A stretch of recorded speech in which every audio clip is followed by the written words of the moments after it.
Selamat siang, selamat bergabung dalam webinar program Diploma Bisnis dan Kewirausahaan dengan tema Strategi Usaha Mikro, Kecil, dan Menengah dalam Menghadapi Pandemi COVID-19. Baik, sebelum kegiatan dimulai, izinkan saya membacakan tata tertib kegiatan selama webinar ini berlangsung. Yang pertama, peserta diminta untuk tidak mengaktifkan video kamera selama acara berlangsung, kecuali saat diminta untuk mengaktifkan pada saat sesi foto bersama di akhir kegiatan. Yang kedua, selama narasumber menyampaikan materinya, host akan secara otomatis menonaktifkan mikrofon peserta, dan peserta dilarang untuk mengaktifkannya kembali. Ketiga, pada sesi tanya jawab, akan dipandu oleh moderator dan peserta yang akan mengajukan pertanyaan agar mengklik icon raise hand terlebih dahulu. Yang keempat, jika ada gangguan koneksi selama acara berlangsung, diharapkan kepada peserta untuk tidak meninggalkan ruang meeting karena sistem akan mereconnecting secara otomatis. Namun, apabila sistem gagal mereconnecting dan peserta keluar dari ruang meeting, baik disengaja maupun tidak disengaja, maka izin untuk bergabung kembali diberikan oleh host dengan melihat situasi seminar agar tidak mengganggu jalannya seminar. Yang kelima, hanya peserta yang mengikuti kegiatan dari awal hingga akhir yang akan mendapatkan e-sertifikat. Demikianlah tata tertib tersebut saya sampaikan agar dapat dipatuhi sehingga webinar berjalan dengan baik. Acara akan segera dimulai. Assalamualaikum warahmatullahi wabarakatuh. Selamat Waalaikumsalam. siang Waalaikumsalam dan warahmatullahi salam wabarakatuh. sejahtera. Pada yang terhormat, Ibu Profesor Dr. E.S. Margianti SEMM, selaku Rektor Universitas Gunadarma. Bapak Profesor Dr. Didin Mukodim, selaku Wakil Rektor 4 Universitas Gunadarma. Bapak Dr. Aris Budi Setiawan, selaku Direktur Program Diploma 3 Bisnis dan Kewirausahaan beserta jajarannya. Bapak, Ibu narasumber dan seluruh peserta webinar yang telah hadir bersama-sama kita pada siang hari ini. Puji dan syukur kita panjatkan kepada Tuhan Yang Maha Esa, karena atas berkat dan rahmat-Nya lah kita semua dapat berkumpul dalam kegiatan webinar pada siang hari ini. Bapak, Ibu, dan hadirin sekalian, marilah kita menyaksikan dan mendengarkan lagu kebangsaan Indonesia Raya.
Bapak, Ibu, dan hadirin yang kami hormati, sebelum memulai acara, saya akan membacakan susunan acara pada hari ini. Yang pertama, acara akan diawali dengan laporan kegiatan oleh Ketua Pelaksana. Selanjutnya, akan ada sambutan dan pembukaan webinar oleh Rektor Universitas Gunadarma. Kemudian akan dilanjutkan dengan diskusi panel dan sesi tanya jawab yang akan dipimpin oleh moderator. Dan acara akan diakhiri dengan penutupan dan sesi foto bersama antara pembicara dan seluruh peserta webinar pada hari ini. Bapak, Ibu, dan hadirin yang kami hormati, memasuki acara yang pertama, kami mengundang Bapak Dr. Heri Susanto selaku Ketua Pelaksana Kegiatan Webinar untuk menyampaikan laporannya.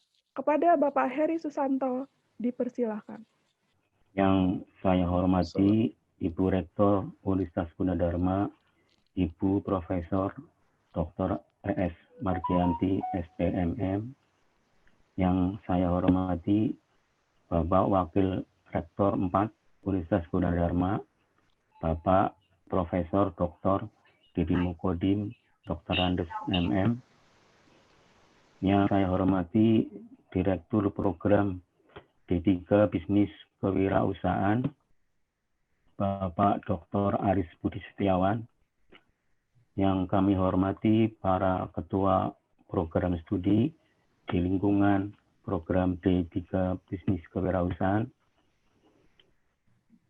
Bapak Pembicara dan Ibu Pembicara yang kami hormati, juga kepada para hadirin, Bapak, Ibu, dan adik-adik mahasiswa sekalian. Pertama-tama marilah kita menyampaikan puji syukur kehadirat Allah Subhanahu wa Ta'ala yang pada siang hari ini kita bisa bersama-sama melakukan kegiatan webinar kewirausahaan yang diselenggarakan oleh program Diploma 3 Bisnis Kewirausahaan siang hari ini. Acara ini berlangsung berkat kerjasama dengan Yayasan Pendidikan Universitas Gunadarma yang telah menyediakan fasilitas sehingga bisa terlaksananya seminar atau webinar kali ini. Kami atas nama Ketua Panitia mengucapkan terima kasih kepada semua hadirin sekalian. Juga mohon maaf barangkali dalam pelaksanaan webinar ini ada banyak kekurangan, karena ini bagi kami yang pertama, bagi Universitas Gunadarma mungkin sudah yang ke-20 sekian pelaksanaan webinar ini. Acara ini diselenggarakan seperti yang kita ketahui bersama bahwa pada saat ini bangsa Indonesia maupun di dunia sedang menghadapi wabah virus corona atau yang dikenal dengan nama COVID-19. Nah, ini merupakan perubahan lingkungan yang harus kita hadapi, khususnya dalam yang berkaitan dengan tema seminar ini, yaitu strategi usaha UMKM menghadapi pandemi COVID-19. Tentunya para pengusaha UKM dengan adanya COVID-19 ini tentunya mungkin akan menjadi satu tantangan ya. Sehingga bagaimana tantangan itu bisa dirubah menjadi sebuah peluang usaha ya, sehingga kegiatan usaha tetap berlangsung. Nah, dalam seminar ini akan ditampilkan dua narasumber. Yang pertama adalah Bapak Dr. Aris Budi Setiawan yang Direktur Program Diploma 3 Bisnis Kewirausahaan dengan tema UMKM yang tangguh, yang kuatnya. Ini mungkin yang kita bersama cita-citakan bahwa UKM bisa sebagai motor penggerak perekonomian Indonesia. Kemudian yang kedua adalah Ibu Salvianingsih Esas. Beliau juga praktisi juga dan juga fasilitator pada Kementerian UMKM. Demikian yang bisa saya sampaikan, dan sebagai tambahan, seminar ini diikuti sekitar 250 peserta yang terdiri dari sekitar 167 mahasiswa D3 Bisnis Kewirausahaan, kemudian dosen ada sekitar 50 orang, kemudian dari UMKM kalau tidak salah sudah ada 12 UMKM, dan ditambah dengan dia jadi sekitar tadi 250. Sekali lagi kami mengucapkan terima kasih juga kepada seluruh panitia yang sudah mendukung acara ini sehingga bisa terselenggara dengan lancar. Dan juga mohon maaf barangkali ada banyak kekurangan. Terima kasih. Wabillahi taufiq wal hidayah. Wassalamualaikum warahmatullahi wabarakatuh. Terima kasih Bapak Heri Susanto atas laporan yang diberikan. Selanjutnya kami mengundang Ibu Profesor Dr. ES Margianti SEMM selaku Rektor Universitas Gunadarma untuk memberikan kata sambutan sekaligus membuka acara kegiatan webinar pada hari ini. Kepada Ibu Profesor Dr. ES Margianti dipersilakan. Ibu Moderator, Ibu MC, yang saya hormati Bapak Parek 4, Bapak Direktur Program Diploma Bisnis Kewirausahaan, beserta segenap jajarannya, Bapak-bapak, ibu-ibu para dosen, bapak-bapak, ibu-ibu para panitia, Bapak dan Ibu pembicara, serta para dari UMKM dan para mahasiswa sekalian. Selamat siang, Assalamualaikum warahmatullahi wabarakatuh, dan salam sejahtera untuk kita. Assalamualaikum warahmatullahi wabarakatuh. Pertama-tama tentunya puji syukur kehadirat Tuhan Yang Maha Esa. Mohon maaf. Yang atas perkenannya lah kita bersama dapat berkumpul di tempat ini untuk melakukan webinar yang ke-21 bagi Universitas Gunadarma. Dan ya itu tadi yang pertama bagi program D3. Memang masing-masing untuk pertama kali diberi kesempatan satu kali. Dan ini sudah tinggal menunggu beberapa hari lagi kita akan menghadapi libur Lebaran. Saya sangat mendukung, sangat setuju, dan sangat berterima kasih atas semua pemikiran ataupun upaya yang ada, di mana tadi Bapak Ketua Panitia menyampaikan bagaimana kita merubah kendala dan tantangan ataupun kelemahan menjadi kesempatan ataupun malah juga berbagai kekuatan. Jadi itu adalah semangat optimisme dalam menghadapi COVID. Jadi pada kesempatan ini terima kasih telah berupaya di tengah bulan puasa dan di tengah pandemi COVID untuk menyelenggarakan webinar ini. Selain tentu saja harapannya untuk bermanfaat dan juga mengisi kegiatan akademik yang dilakukan di tengah-tengah kegiatan WFH selama ini. Ucapan terima kasih kepada Bapak Pembicara, kepada panitia dan semua peserta. Semoga apa yang kita lakukan ini juga merupakan ibadah di tengah bulan puasa. Amin. Dan juga dalam kesempatan ini saya mengucapkan selamat melakukan seminar. Inilah. Jadi, tapi kita merubah dari gangguan menjadi strength. Selamat berseminar. Jangan lupa jaga kesehatan semua. Assalamualaikum warahmatullahi wabarakatuh. Ibu. Saya pamit untuk pindah ke ruang sebelah lagi. Terima kasih.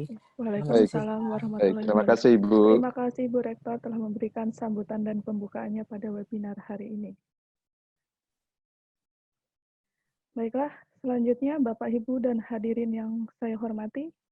Selanjutnya kita akan memasuki acara inti pada webinar Program Diploma 3 Bisnis dan Kewirausahaan dengan tema Strategi Usaha Mikro Kecil dan Menengah dalam menghadapi pandemi COVID-19. Untuk itu, kepada moderator Bapak Dr. Lana Sularto, dipersilahkan untuk memimpin jalannya webinar dan sesi tanya-jawab pada siang hari ini. Kepada Bapak Lana, dipersilahkan. Terima kasih atas waktunya. Yang terhormat Ibu Rektor, Bapak Wakil Rektor, Bapak Direktur Program Diplomatika, Bisnis dan Kewirausahaan, Bapak Ibu pembicara, serta para peserta, Assalamualaikum warahmatullahi wabarakatuh. Waalaikumsalam warahmatullahi wabarakatuh.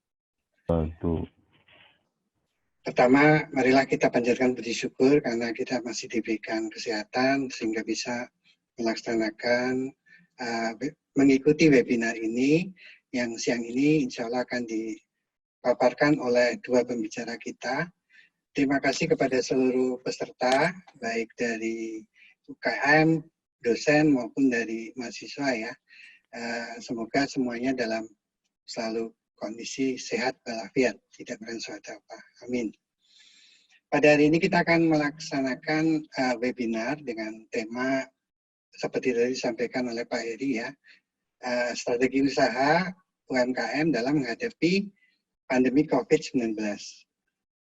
Sebagai pembicara hari ini adalah Bapak Dr. Aris Budi Setiawan dan Ibu Salpianingsih, dan nanti akan disampaikan secara bergantian ya, mulai dari Pak Aris Budi dulu, kemudian Ibu Salpianingsih. Baik, untuk materi yang akan disampaikan hari ini sangat terkait dengan kondisi kita saat ini ya. Jadi pandemi COVID ini sudah memberi dampak yang negatif bagi banyak bidang usaha ya, termasuk salah satunya tentu saja UKM. UKM ini menurut Menteri Koperasi dan UKM yang terdampak itu sebanyak 163.713 pelaku UKM. Jumlah yang sangat besar, dan yang paling banyak terdampak itu di sektor makanan dan minuman. UKM ini padahal mempunyai kontribusi yang sangat besar. Untuk PDB Indonesia itu 60% dan menyerap 97% tenaga kerja di Indonesia. Posisi UKM juga sangat strategis karena kalau dihitung ya 90% usaha itu masuk dalam UMKM. Berapa besar dampak yang diperoleh itu bervariasi ya, macam jenisnya. Kalau dirincikan menurut survei dari Alinea ID, yang mempunyai dampak negatif itu sebesar 96% pelaku UKM. Ini survei kepada para pelaku UKM tentu saja ya. Lalu 75% itu sudah mengalami penurunan penjualan yang signifikan. Jadi bukan penurunan penjualan saja, tapi yang sangat signifikan. Dan lebih dari separuhnya, 51%, itu mereka yakin bahwa bisnisnya cuma bisa jalan paling 1 sampai 3 bulan saja. Setelah itu nggak tahu lagi mereka harus bagaimana. 75% itu mereka tidak tahu harus melakukan apa, membuat kebijakan apa supaya bisa survive. Dan hanya 13% saja yang masih yakin punya bisnis plan, punya rencana krisis, punya strategi, punya solusi untuk mempertahankan bisnisnya. Nah, untuk hari ini kita coba untuk membahas yang bagian kecil tadi. Kita masuk ke dalam kelompok yang 13% tadi, bagaimana solusinya, bagaimana strateginya untuk bisa menghadapi pandemi COVID-19 ini. Baik, untuk langsung saja kepada pembicara pertama ya, akan disampaikan oleh Bapak Dr. Aris Budi Setiawan. Saya tunjukkan di sini biodata beliau dulu. Bapak Dr. Aris Budi Setiawan lahir di Semarang 26 Mei tahun 70. Beliau posisinya sekarang adalah Direktur Program Diplomatika Bisnis dan Kewirausahaan Universitas Gunadarma. Beliau juga wakil dari Presiden ICSP di Kota Depok, kemudian Ketua Lembaga Pengabdian Masyarakat juga di Universitas Gunadarma. Beliau adalah asesor sertifikasi dosen, asesor BAN-PT, Badan Akreditasi Nasional, serta juga Sekjen Lembaga Kajian Pembangunan Daerah, LKPD Indonesia. Juga beberapa pekerjaan lainnya banyak seperti Ketua Bidang Pengembangan Organisasi MPD Asosiasi Dosen Indonesia DKI Jaya. Demikian singkat saja untuk biodata beliau. Kemudian untuk nanti waktunya akan langsung saya sampaikan kepada Pak Aris Budi, waktunya sekitar 30 menit. Silakan Pak Aris Budi. Terima kasih Pak Lana sebagai moderator. Tes suara dulu Pak Lana, suara saya jelas? Jelas sekali. Oke, baik, saya coba siapkan materinya dulu. Oke, baik Bapak Ibu sekalian, yang pertama saya ucapkan terima kasih kepada Ibu Rektor Universitas Gunadarma yang telah berkenan kembali menghadiri webinar. Gitu ya. Setelah tadi pagi Ibu Rektor juga membuka webinar dari program studi ekonomi syariah di Fakultas Ekonomi. Demikian pula dengan Prof. Didin yang juga tadi pagi berkenan mendampingi Ibu Rektor juga. Jadi saya kira Ibu Rektor dan Prof. Didin ini mungkin dari seminggu terakhir ini atau 2 minggu terakhir ini bolak-balik harus menemani setiap program studi untuk melaksanakan webinar. Ya, tapi mudah-mudahan semua aktivitas beliau menjadi bagian lah ya bagi kontribusi kepada bangsa gitu ya melalui bidang ini tentunya. Kemudian terima kasih juga pada panitia yang sudah memberikan kesempatan kepada saya untuk berbagi sedikit pandangan saya tentang kondisi yang ada saat ini ya, terutama bagi UKM. Karena peserta hari ini sebagian besar kan mahasiswa ya. Nah tentunya meskipun di sini adalah objek pembahasan kita adalah UKM, ya tentunya ini bisa tetap diambil hikmahnya. Ya saya kira juga ada beberapa mahasiswa yang mulai menjadi pelaku usaha gitu ya, atau bahkan mungkin yang baru seminggu 2 minggu ini ya menjadi pelaku usaha. Ya mudah-mudahan ini bisa memberi masukan gitu ya. Pada Bu Salvi, Bu Ning ya terima kasih sudah hadir mendampingi saya menjadi pembicara. Saya bersyukur siang ini karena sesi siang ini agak sulit ya. Udah siang, puasa gitu ya. Nah, ini jam-jam susah ini gitu. Kalau jam-jam 4, jam 5 mungkin agak semangat kita ya gitu ya.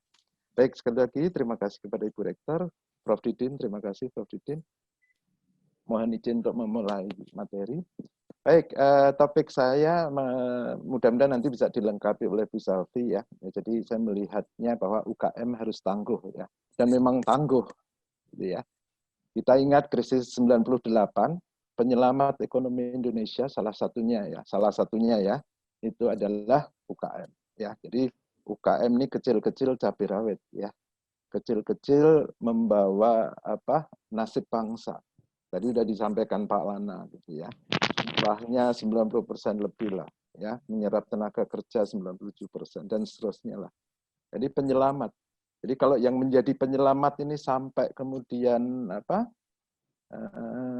kolaps ya, yang menjadi penyelamat ini kemudian tidak bisa melanjutkan usaha, bisa dibayangkan.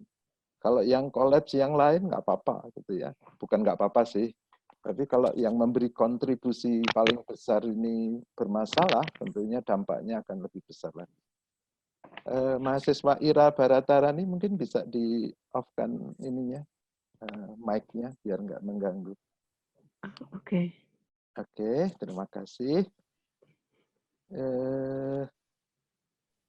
Ya, terima kasih.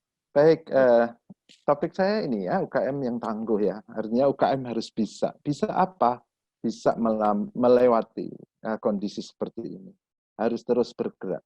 Ya, sesulit apapun ya, harus terus bergerak. Oke, sedikit kita lihat kondisi yang ada dulu ya. Tidak hanya UKM yang mengalami secara nasional, bangsa Indonesia, tidak hanya bangsa Indonesia juga, hampir seluruh negara memang sedang mengalami penurunan aktivitas. Ya, tidak hanya aktivitas ekonomi tentunya ya, semua aktivitas. Ya, tentunya berujung salah satunya kepada aktivitas ekonomi. Ya, salah satu aktivitas masyarakat yang paling paling besar ya, paling dominan gitu ya.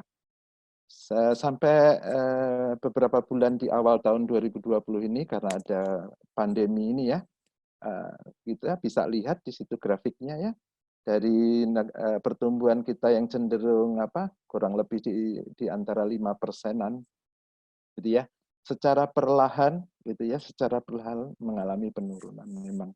Dan skenario terburuknya penurunan ini akan negatif, ya, meskipun tidak besar. Tapi skenario paling buruk, ya. Tapi banyak pihak yang sangat optimis, ya, bahwa kita mampu. Orang Indonesia terkenal apa?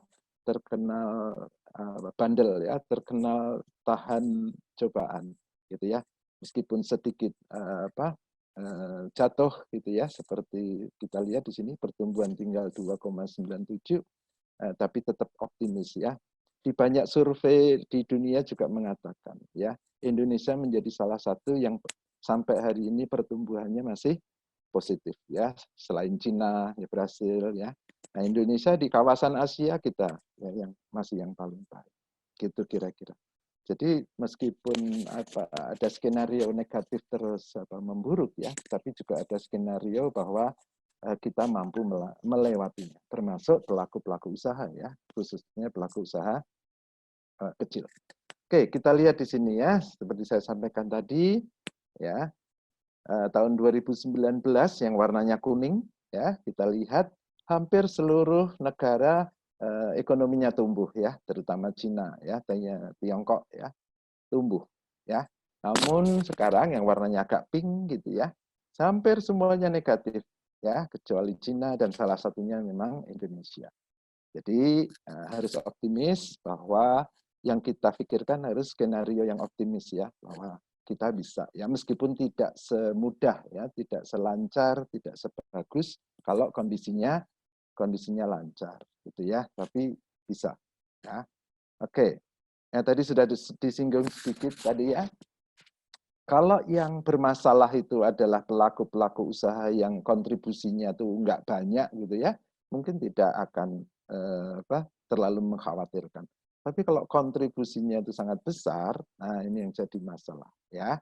Seperti di Indonesia, UMKM ini kontribusinya luar biasa, ya. Kita bisa lihat di sini, ya, kontribusinya sangat besar sekali terhadap PDB kita, ya, 60% Indonesia masih bisa berjalan sampai hari ini, negara kita ini bisa berjalan, bisa hidup, gitu ya.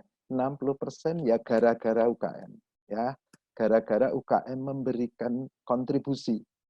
Jadi kalau yang 60% ini bermasalah, tentunya Indonesia akan menghadapi masalah, ya. Oke. Nah, meskipun, ya, dari sisi ekspor, ya, memang harus kita akui, ya, kontribusi UKM kita memang masih kurang, ya, terutama apabila dibandingkan dengan negara-negara tetangga kita, ya, seperti Vietnam, Thailand, Cina, ya, Korea, yang kontribusi ekspornya sudah sangat tinggi, ya, tapi nggak apa-apa, ya, kita harus optimis. Baik, terus apa yang harus dilakukan, ya? Tadi disampaikan bahwa kondisi ini membawa dampak yang negatif, betul, gitu ya. Tapi kita berharap semua pihak, terutama UKM, ya, harus berpikiran yang positif. Yang pertama apa? Yang pertama harus terus bergerak, ya, dan menjadi fleksibel, gitu ya, tidak kaku, tidak boleh kaku, ya. Tidak hanya orang yang tidak boleh kaku, ya, pelaku usaha tidak boleh kaku. Kalau ada seorang anak disuruh beli, saya selalu contohkan di kelas saya, ya. Kalau seorang anak disuruh beli telur, ibunya ke warung, warungnya tutup, apakah harus pulang? Kan tidak, ya. Dia harus cari warung yang lain, harus cari toko yang lain, toko sebelahnya tutup, cari lagi, ya. Jadi harus selalu punya jalan keluar, gitu ya. Gitu. Nah, kalau segala upaya sudah dilakukan, tetap saja tidak bisa, nah, itu sudah ceritanya lain. Dan saya tidak percaya Tuhan membiarkan kita tidak mendapatkan hasil. Ya, saya sangat percaya. Ya, setelah kita berusaha dengan sungguh-sungguh pasti ada hasil. Terus bergerak dan fleksibel itu seperti apa misalnya? Salah satu yang terkena dampak sangat besar, tadi sudah disampaikan Pak Lana, salah satunya adalah bisnis makanan. Bisa Anda bayangkan bisnis-bisnis catering, ya, banyak kantor, banyak pabrik, ya, banyak pernikahan-pernikahan, ya, yang terpaksa ditunda atau ya tidak jadi, ya, mungkin kontrak-kontrak catering sudah sebenarnya sudah di tangan, ya, tapi terpaksa harus ditunda dan seterusnya. Mereka tentu akan sangat terdampak sekali, pengusaha-pengusaha catering misalnya ya. Nah, tetapi kalau yang berpikiran positif gitu ya, yang selalu mencari jalan keluar, dia masih tetap akan bisa berjalan. Dengan apa? Ya dengan berpikiran terbuka ya. Ini kompor-kompor banyak buat apa ini? Ya, ini karyawan saya buat apa? Ini juru-juru masak saya ini buat apa? Kalau nggak ada nikahan, ya nggak ada perkawinan, nggak ada pesanan, nggak ada kontrak catering dihentikan dan sebagainya. Akhirnya apa yang dilakukan? Ya, dia memanfaatkan sumber dayanya, dapurnya, alat-alat masaknya, kokinya untuk apa? Untuk membuat beberapa makanan-makanan yang bisa dijual harian ya. Dia menyiapkan takjil ya, dia jual takjil untuk buka puasa. Dia buat beberapa menu yang kemudian dibekukan gitu ya. Jadi tetap bergerak ya, memanfaatkan segalanya untuk melakukan usaha yang lain. Jadi usahanya sedikit digeser ya, dari tadinya catering formal ke acara-acara atau ke perusahaan-perusahaan, sekarang melayani konsumen langsung ya. Oke, yang terutama yang laki-laki ya pasti kenal lah merek GT Man ya, itu merek beberapa kaos dalam pria dan seterusnya dan sejenisnya ya. Nah, dengan kondisi seperti ini pengeluaran masyarakat tentu akan lebih diutamakan untuk hal-hal lain ya, gitu ya. Nah, apa yang dia lakukan perusahaannya? Ya, bergerak ya, fleksibel. Kemudian dia memproduksi apa? Memproduksi salah satu produk yang saat ini banyak dibutuhkan orang, yaitu membuat masker. Saya sudah beli ya, kebetulan ya. Nah, cukup bagus, 3 layer, harganya murah gitu ya. Nah, mereka bergerak ya, mereka fleksibel ya. Ketika produk utama dia penjualannya turun, dia harus berpikir, oh ya, masih ada yang bisa dikerjakan. Mesin jahitnya masih bisa dipakai, bahan baku kainnya bisa dipakai ya, meskipun dengan produk yang baru. Peluang lainnya apa? Ya, teman-teman UKM atau mahasiswa juga bisa sebetulnya ya, bisa menjadi yang relatif minim modal ya, bisa menjadi dropshipper ya, yang relatif nggak terlalu banyak butuh modal besar. Kalau reseller mungkin masih perlu sedikit dana ya. Jadi dropshipper bisa ya, dan luar biasa ya peluang ini. Bagi yang seneng bikin video, seneng selfie ya, bisa fleksibel. Teman-teman UKM yang punya banyak resep ya, bisa membuat vlog ya, bisa membuat video aktivitas usaha dia ya. Saya sangat senang ada seorang ini ya, pekerja kita di luar negeri yang vlognya atau videonya seperti video hariannya sebenarnya tentang kehidupan sehari-hari dia. Ya, tapi followernya luar biasa, viewernya luar biasa, dan dapat penghasilan dari YouTube. Ya, banyak yang bisa dilakukan di rumah. Ya, memanfaatkan aktivitas usaha dia. Ya, diupload. Kemudian jasa titip, ya, jasa titip juga masih sangat besar peluangnya, ya. Kemudian yang pintar utak-atik, ya, yang bisa sedikit teknologi komputer, ya, bisa membuat desain-desain, membuat konten-konten, ya, yang bisa ditawarkan. Artinya masih banyak ya keahlian-keahlian kita yang bisa dimanfaatkan. Nah, salah satunya adalah ini webinar. UKM bisa melalui asosiasi ya. Karena orang mengikuti webinar biasanya lihat institusinya juga, gitu, siapa yang melaksanakan ya. Nah, itu luar biasa. Contoh saja, kemarin saya barusan ikut webinar di luar ya, topiknya cukup menarik tentang penelitian, begitu ya. Penyelenggaranya Kopertip. Saya lihat di situ pesertanya 350. 350, biaya pendaftarannya 100. Coba bisa dibayangkan ya, 35 juta. Ya, 35 juta sekali webinar. Ya, untuk pembicara sekian, untuk pelatih sekian dan seterusnya. Tidak perlu sewa tempat, paling kita membeli Zoom ya, Zoom yang versi berbayar ya, biar bisa lama dan jumlahnya bisa banyak pesertanya. Nah, sekarang lagi ngetren ya. Yang menyelenggarakan seminggu bisa mengadakan 5 sampai 6 webinar. ya bisa dibayangkan. Saya kira UKM juga bisa ya melalui asosiasinya juga bisa ikut mencoba hal-hal semacam ini ya dengan mengangkat narasumber tentunya yang bagus-bagus ya agar menarik dan sebagainya. Saya kira sekali lagi harus tetap bergerak. Tadi pagi juga sudah disampaikan ya teman-teman yang UKM yang berada di lingkaran merah ya orange kuning harus mulai bisa bergerak ke usaha-usaha yang yang berwarna hijau gitu ya harus fleksibel nggak kaku yang punya bengkel kira-kira apa yang bisa dimanfaatkan dengan ruang bengkel dia yang punya jasa transportasi yang selama ini punya beberapa angkot misalnya gitu ya bisa dimanfaatkan untuk jasa pengiriman ya dan seterusnya ya memanfaatkan e-commerce ya kemudian memproduksi produk-produk yang saat ini cenderung ya banyak dibutuhkan.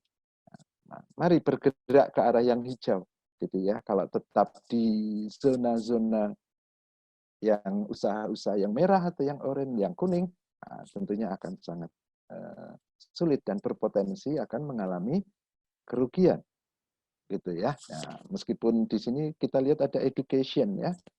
Universitas Gunadarma termasuk ada di education ini. Tapi alhamdulillah ya Gunadarma segera menentukan strategi-strategi baru sehingga potensi rugi dalam arti sulit melayani masyarakat segera bisa diatasi ya dengan cara-cara yang lain terutama dengan memanfaatkan teknologi informasi gitu ya.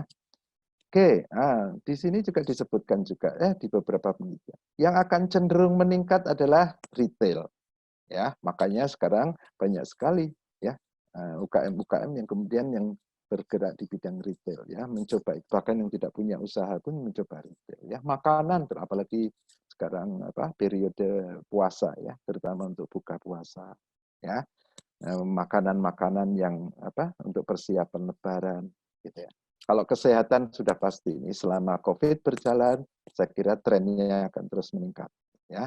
Teknologi informasi karena itu media yang bisa dipakai untuk menjembatani ketika PSBB, ketika kita tidak bisa ketemu dan sebagainya gitu ya.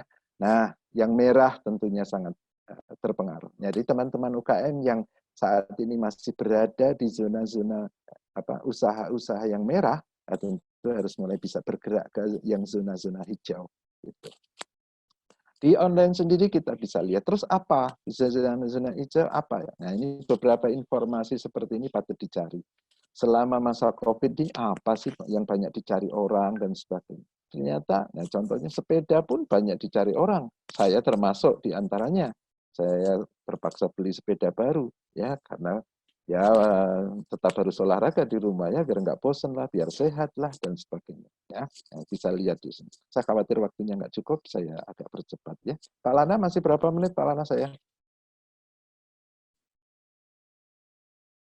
Halo Pak Lana. 9 menit. Wah 9 menit. Baik, saya cepetin. Nomor 2 ada 7 soalnya.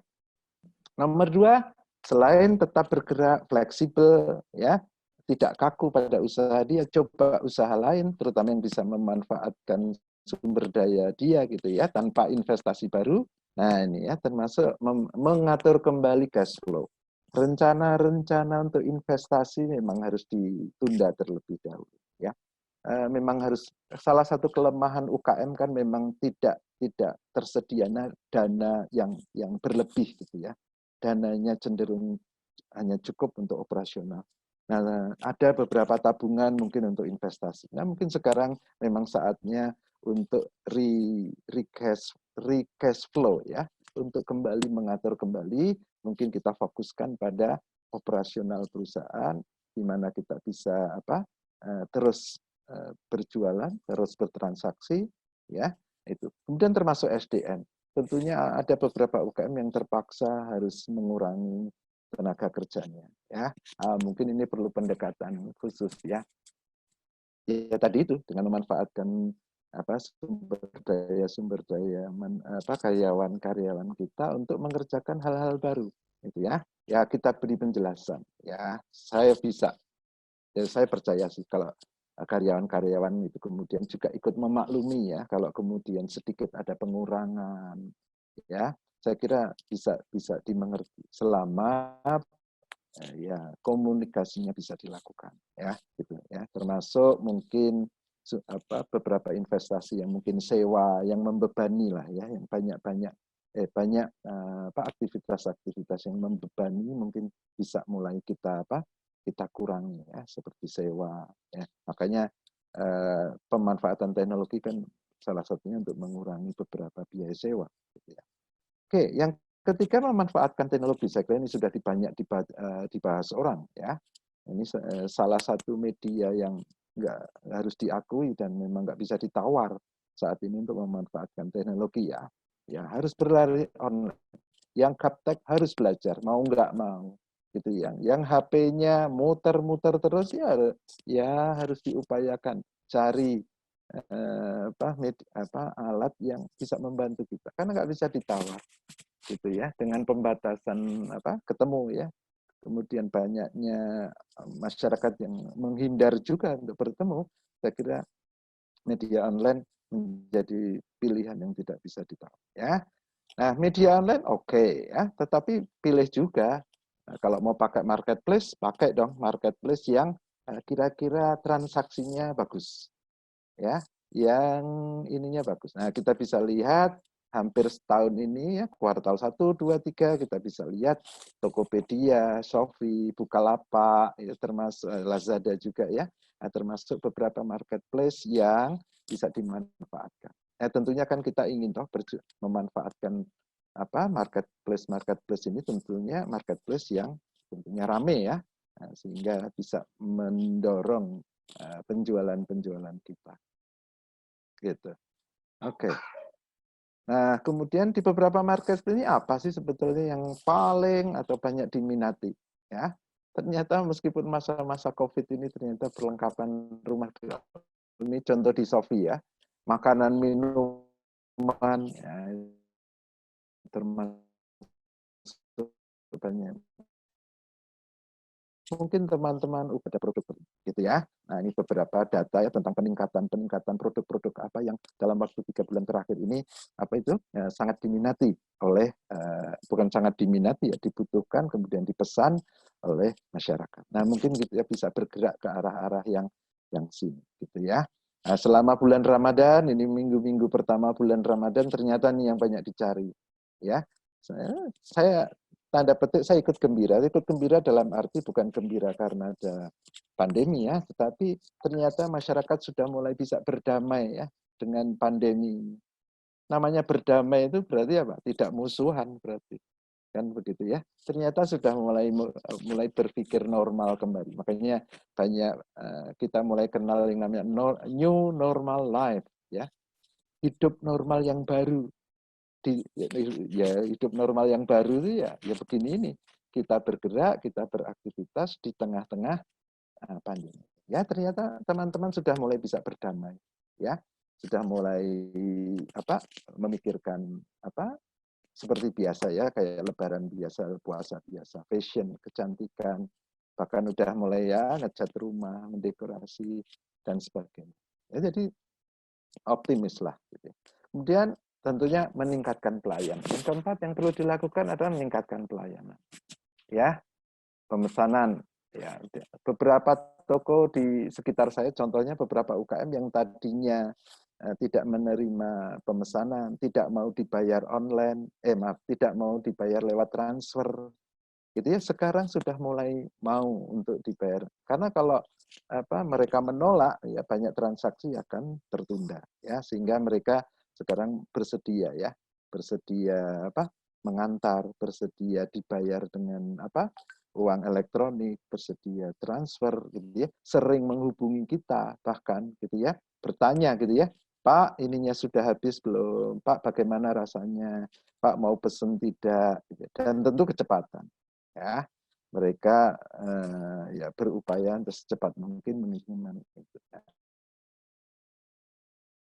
Semua layanan memang harus ditingkatkan.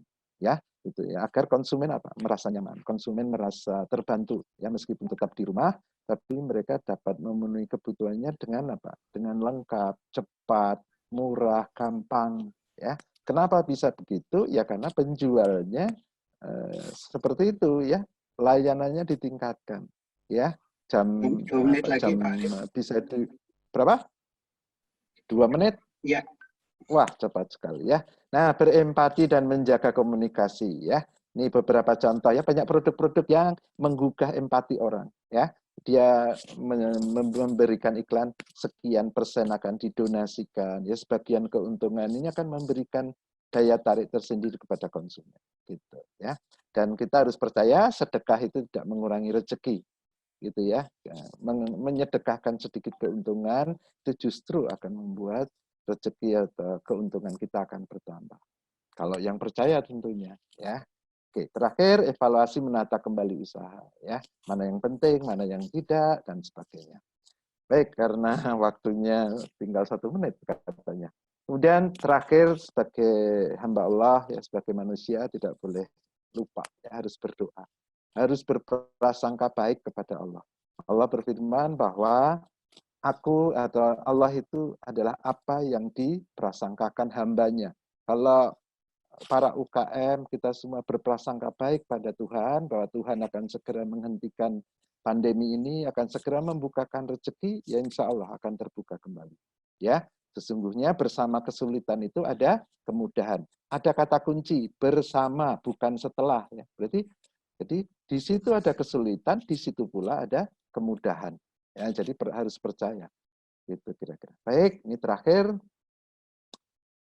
Pada dasarnya bahwa pandemi ya terjadi. Bahwa pandemi memang mengganggu kehidupan kita, aktivitas kita.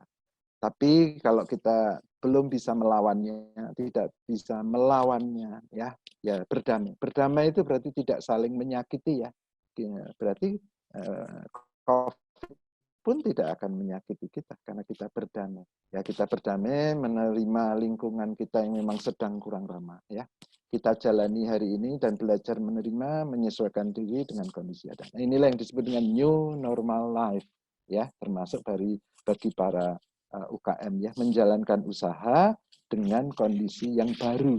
Kondisi yang baru itu yang kondisi yang memang nggak semuanya mudah ya. Ya kita jalani saja. Ya tentunya dengan tetap berdoa kepada Allah. Sekian, nanti mungkin detailnya kita tanya jawab ya. Saya kira karena waktunya mungkin sudah habis. Betul ya Pak Lana ya? Pas ya? Ya. Baik, terima kasih. Oke, baik, terima kasih Pak Aris Budi sudah menyampaikan paparannya. Jadi kalau bisa saya rangkum tadi ada 7 poin, yaitu yang pertama kita harus fleksibel. Sebenarnya fleksibel itu kemarin saya lihat berita juga ada IO yang berubah jadi tukang sayur gitu. Jadi itu sukses juga. Jadi karena emang IO nggak ada kerjaan sekarang ya. Jadi kemudian yang kedua atur sumber daya baik cash flow, SDM dan lain-lain. Ketiga gunakan teknologi. Lalu yang keempat tingkatkan layanan. Nah ini layanan ini yang kelihatannya sepele tapi ini sangat signifikan ya. Orang nanya sekarang jawabnya minggu depan mungkin nggak akan dibeli lagi gitu. Jadi harus cepat dan juga baik. Lalu ada empati dan selalu lakukan evaluasi, serta terakhir, tak lupa kita harus tetap berdoa. Baik, untuk langsung saja kepada pembicara kedua pada hari ini, akan disampaikan oleh Ibu Salvianingsih, Sarjana Sastra. Saya akan tunjukkan biodata beliau dulu. Sudah muncul? Baik, Ibu Salvianingsih ini lahir di Jakarta 18 September tahun 1977, lulusan dari Sastra Inggris Universitas Brawijaya Malang, pekerjaan di Pertamina Santa Fe Tuban, beliau juga tutor handicraft pada Dispora Provinsi Banten, Sudin PE Jakarta Timur, Dharma Wanita PLN Pusat Jakarta, Dharma Wanita Pemda Kabupaten Sekayu Palembang Sumatera Selatan, LPK Tepi Sapa Bogor, tutor handicraft-nya.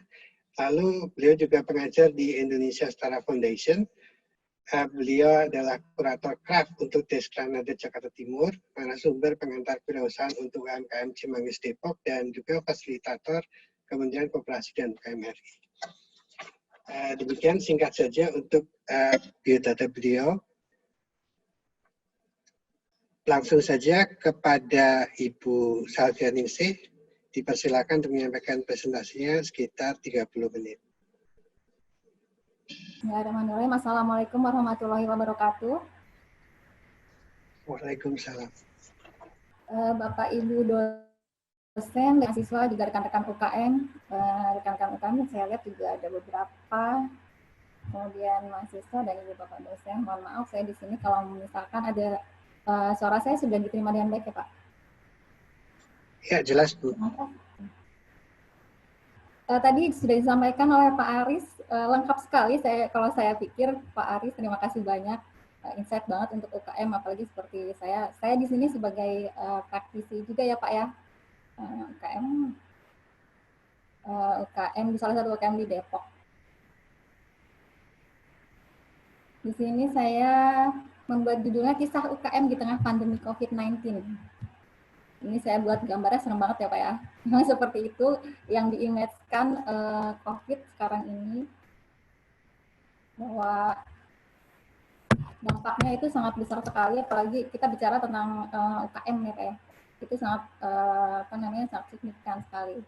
Tapi sebelumnya, tadi sudah disampaikan biodata saya Pak. Kalau mungkin ada yang teman-teman dari Depok, silakan main ke rumah. Mahasiswa sekarang sudah banyak yang mulai Pak, membangun bisnisnya dari sekarang ya Pak ya, Bapak Ibu. Nah, adik-adik mahasiswa boleh kalau mau main ke rumah silahkan, kita sharing-sharing ya. Nah, apakah virus corona ini adalah sesuatu yang kita hadapi sekarang? Di mana virus ini tidak bisa kita anggap enteng begitu saja, karena sifatnya memang pandemik dan mematikan. Efek dari virus ini juga sungguh luar biasa, apalagi untuk ekonomi baik secara nasional maupun global, apalagi untuk UKM itu sendiri, itu sangat berpengaruh. Nah ini apa aja efek-efek yang kita langsung aja ya ke efek apa aja sih yang terdampak untuk UKM itu sendiri. Salah satunya, saya di sini disebutin 5. Bahan baku sulit dan berkurang tentunya. Kemudian seperti kita tahu bahwa apalagi saya di bisnis core saya itu adalah craft dan fashion. Seperti kita tahu bahwa yang namanya salah satu supplier terbesar tekstil kita itu disuplai dari Pasar Tanah Abang. Itu sekarang tutup. Dari awal mulai diberlakukannya PSBB oleh pemerintah DKI Jakarta itu sudah tutup, dan itu amat sangat menyulitkan kita, terutama UKM-nya di bidang craft dan fashion. Kemudian operasional dan gaji tetap dibayar, mau nggak mau seperti itu di awal-awal. Kalau sekarang mungkin sudah banyak yang dirumahkan atau di PHK dengan pertimbangan tertentu, tapi kalau untuk UKM sudah dari awal saya merumahkan beberapa karyawan juga. Penjualan menurun, terutama ini untuk usaha yang memang berhubungan dengan misalkan sekolah yang diliburkan dan kantor-kantor yang me-WFH-kan karyawannya. Itu berdampak sekali, dan saya memang ada di komunitas UKM terkecil ya, skala kelurahan gitu, mereka sudah dari awal sudah amat sangat mengeluh. Ya, banyak kan jualan di kantin-kantin. Dan hampir 70% dari UKM yang ada itu adalah kuliner, Bapak Ibu. Uang cash atau modal menipis habis. Seperti yang disampaikan Pak Aris tadi, bahwa memang UKM itu keuangannya tidak sebanyak perusahaan besar. Apalagi mereka mungkin secara manajemen keuangan belum begitu bagus. Jadi sekarang tabungan-tabungan mereka mungkin sudah dialokasikan bukan untuk modal lagi, tapi untuk biaya hidup sehari-hari. Seperti itu. Kalau penjualan menurun itu sudah pasti, permintaan menurun berarti karena memang akses dan daya beli masyarakat itu menurun. Ini adalah sebagian dari efek-efek yang kita hadapi sebagai pebisnis UKM atau UMKM. Ini yang terjadi di mana yang ultra UKM, terbayang sekali ya. Apakah kita akan menyerah? Tentu tidak. UKM itu terkenal mempunyai daya fleksibilitas yang tinggi seperti Pak Aris tadi sampaikan. Memang itu benar sekali Pak. Saya sebagai pelaku UKM merasakan itu bagaimana memutar otak supaya bisnis kita tetap berjalan. Jadi kita memaksimalkan seluruh potensi untuk tetap bertahan. Bagaimana caranya produksi tetap ada, kemudian dengan melakukan promosi-promosi yang lebih meyakinkan lagi. Saya sendiri mempunyai produk craft itu tadinya adalah membuat yang berbasis perca, tas-tas, dompet, dan aksesoris wanita lainnya, termasuk fashion juga saya ada. Tapi karena memang pandemi ini memaksa saya untuk berinovasi, saya melihat pasar yang sedang dibutuhkan apa, saya membuat masker, walaupun masker kain katun, saya buat sedemikian rupa dengan melihat pasar, karena saya tidak mungkin bersaing dengan konveksi yang ada. Jadi saya berinovasi dengan contohnya model-modelnya, kemudian motif-motifnya saya buat lucu-lucu, sebi-sebi yang kesukaan-kesukaan wanita, karena saya menyasar lebih ke wanita dewasa menengah ke atas. Itu bisa dijadikan referensi untuk adik-adik mahasiswa dan teman-teman UKM lainnya.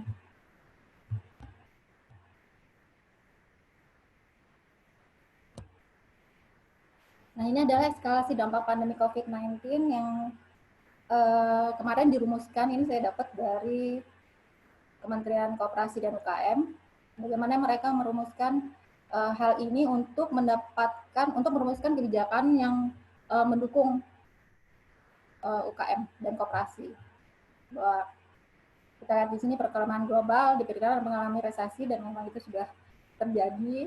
Kemudian pasar keuangan global mengalami kepanikan.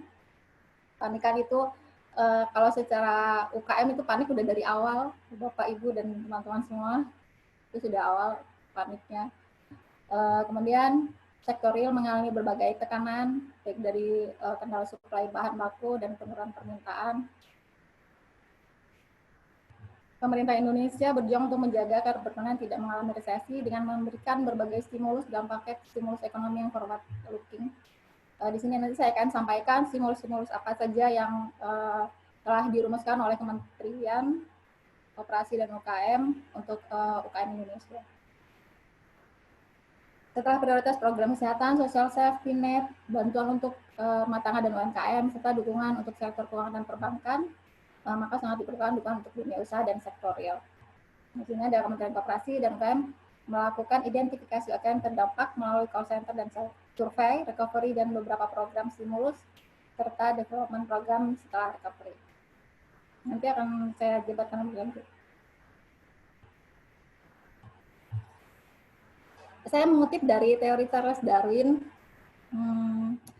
bahwa yang bertahan itu bukan yang paling kuat, tapi yang bisa menyesuaikan diri, adaptasi. Tadi sudah disampaikan sama Pak Aris ya, bahwa memang seperti itu, harus seperti itu, bahwa UKM harus bisa bertahan, dan bagaimana caranya bertahan. Ada beberapa langkah-langkah prioritas. Yang pertama adalah utamakan keselamatan dan kesehatan diri dan keluarga di atas keselamatan bisnis. Nah, ini adalah langkah prioritas saat ini, sehat. Jadi adik-adik, mahasiswa, teman-teman UKM, Bapak Ibu dosen, sehat sekarang adalah prioritas yang pertama. Kesehatan owner dan keluarga serta karyawan itu adalah yang utama. Kalau memang tidak sehat, gimana kita mau meneruskan usaha-usaha kita? Itu yang paling utama yang saya tekankan, baik ke karyawan maupun ke keluarga. Ini adalah langkah-langkah prioritas kita yang kedua. Untuk teman-teman UKM bisa dilihat di sini buat simulasi langkah-langkah apabila toko kita tutup selama proses libur. Saya diminta oleh Kementerian Koperasi untuk mendata UKM terutama yang ada karena saya adalah salah satu pendiri dari Wanita Pengusaha Muslimah Indonesia, WPMI, di bawahnya adalah UKM wanita dari seluruh Indonesia.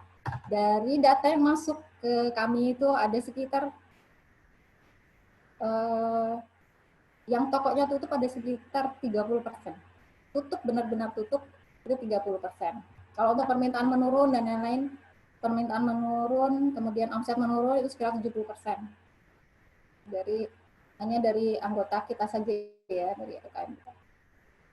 Itu simulasi langkah-langkah apabila toko kita tutup. Kemudian buat simulasi langkah-langkah atau alternatif bahan apabila supplier tidak bisa supply. Sebenarnya ini kita bisa menghubungi atau mengkoneksi lagi supplier kita yang dulu, karena biasanya kalau kami itu mempunyai data supplier 1, 2, 3, 4 kan, kalau satu nggak ada di kontak yang kedua, yang ketiga. Itu biasanya hanya satu supplier karena harganya mungkin lebih murah dibanding yang lain.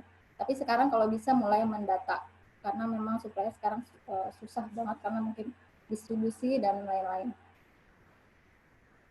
Itu sebenarnya terjadi sudah dari awal Februari, karena saya memproduksi tas itu untuk mencari bahannya aja sudah mulai sulit, karena mereka bilangnya dari luar barang sudah susah masuk ke Indonesia. Kemudian catat nomor dan alamat relasi teman dan mentor bisnis yang satu wilayah maupun di luar wilayah. Tadi sudah disampaikan Pak Aris juga bahwa sekarang UKM sudah mulai menghubungi lagi customer-customernya, relasi teman. Memang itu adalah salah satu cara kita berjualan, supaya kita tetap bertahan untuk hidup. Mentor bisnis juga itu diperlukan saat-saat ini, setidaknya untuk memotivasi kita. Memotivasi kita, langkah-langkah apa nih yang harus kita lakukan. Kalau misalkan langkah A kita udah mentok, langkah B udah mentok, nah biasanya mereka memberikan solusi. Mentor-mentor bisnis itu. Selanjutnya buat simulasi langkah-langkah apabila sebagian atau seluruh karyawan kerja di rumah. Seperti kita ketahui bahwa untuk mungkin kalau UKM hanya 1 atau 2 atau 3 karyawan, tapi itu kalau misalkan mereka diberhentikan atau dirumahkan, itu sangat signifikan sekali perbedaannya saat mereka ada sama nggak ada. Bagaimana caranya kita tetap memberikan mereka pekerjaan tanpa harus merumahkan, tanpa harus mem-PHK. Saya boleh saya cerita sedikit, saya mempunyai perusahaan distribusi susu, saya mempunyai beberapa sales yang biasanya mereka itu kalau pagi harus cek log, absen ke kantor, briefing dengan saya dan lain-lain. Baru mereka pergi sore harus balik lagi untuk laporan hasilnya seperti apa. Sekarang karena memang kondisinya seperti ini tidak memungkinkan, kantor saya juga nggak terlalu besar, jadi hanya beberapa orang yang kerja di sini. Mereka itu saya tidak mewajibkan datang tiap hari, jadi hanya lewat WA, laporan lewat WA. Dan saya membuat aplikasi untuk mereka isi supaya tetap terpantau.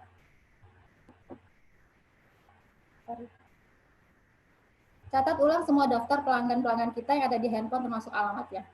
Nah, ini penting sekali karena kalau dulu mungkin kita pelanggan banyak cuek aja gitu ya. Sekarang ini memang harus kita yang mendekati mereka lagi.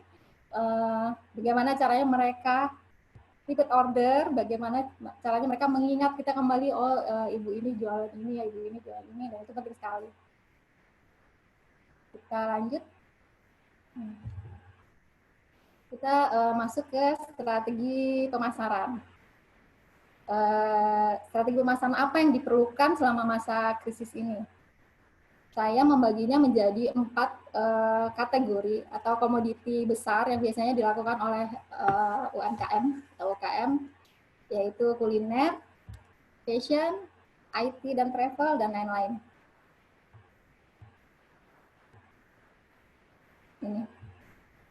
Ini kita berbicaranya dari sisi UKM praktisi UKM-nya.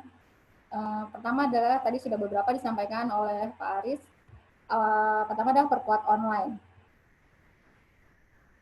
di online ini memang sangat membantu sekali dalam pemasaran produk-produk UKM. Nah, kenapa? Karena kita bisa menyampaikan barang itu kepada orang-orang atau pelanggan yang memang mereka tidak bisa keluar rumah. Mereka memang harus di rumah saat ini. Katanya di rumah saja ya. Kalau ini tagarnya di rumah saja. Memang seperti itu. Nah ini online sangat diperlukan. Yang tadinya mungkin UKM itu nggak mau online, nggak mau lewat marketplace. Mereka bilangnya susah lah, apalah gitu. Tapi sekarang mau nggak mau harus seperti itu. Mau nggak mau harus minimal punya IG, Instagram. Tuh. Kemudian inovasi pada produknya. Inovasi pada produk kuliner itu sebenarnya banyak sekali. Yang seperti disampaikan juga tadi dari yang catering besar kemudian menjadi semacam delivery food. Sekarang juga banyak sekali yang namanya ghost store. Adik-adik mahasiswa bikin ghost store dong. Bisnisnya dari sekarang diawalinya. Itu ghost store sekarang lagi booming banget dan laku. Karena pertama orang malas ke pasar. Sekalinya misalkan ada ibu-ibu tukang sayur, mereka juga nggak mau beli di sayur. Jadi sekarang beberapa teman-teman juga membuka ghost store dan itu laku banget. Itu untuk makanan. Kemudian mengganti misalkan tadinya adalah makanan-makanan yang dikasih adding value-nya, misalkan ayam tadinya ayam goreng atau ayam geprek. Sekarang kita sesuaikan dengan keadaan sekarang. Ayamnya misalkan dikasih madu, ayam madu atau ayam jahe merah, jadi membuat menambah untuk kita bisa imun tubuh kita lebih baik. Gitu. Adding value-nya seperti itu. Kemudian tawarkan produk udah matang atau setengah matang atau mentah. Jadi kalau misalkan yang tadi saya bilang ada makanan matang, setengah matang, sekarang banyak sekali UKM membuat ayam setengah matang itu ayam tongkep. Jadi nanti ibu-ibu tinggal goreng, sereng gitu matang ya. Kalau mentah pun juga sama, karena sekarang ibu-ibu males. Kita hanya secara ibu-ibu ya, karena pelanggan biasanya banyak kan ibu-ibu. Ini bisa dilakukan loh oleh adik-adik mahasiswa. Mereka males ke pasar. Pasar juga udah nggak mau. Jadi banyak kan delivery. Memanfaatkan delivery dan di packing sedemikian rupa, cantik, higienis, cantik. Mereka mengedepankan higienisnya. Gitu. Higienis, cantik, nggak usah ribet ke pasar. Mau apa aja di list. Tapi kita tetap begitu. Melalui grup WA atau melalui marketplace sekarang juga sudah ada fast food-nya seperti itu. Jual dalam komunitas. Kemudian jual dalam komunitas. Ini pentingnya komunitas adalah kita mudah untuk melakukan penjualan apapun di situ. Entah itu untuk grup WA, entah itu untuk di Facebook atau komunitas lainnya, itu penting sekali. Jadi kita punya tagline-nya beli dari UKM dan untuk UKM. Itu untuk kuliner. Kita ke fashion. Ini saya banget ya. Ini permasalahan yang ada pada fashion dan craft. Sama masih diperkuat di online, bahwa ini adalah salah satu, mungkin sekarang satu-satunya cara untuk membuat produk kita dikenal dan dibeli oleh masyarakat umum.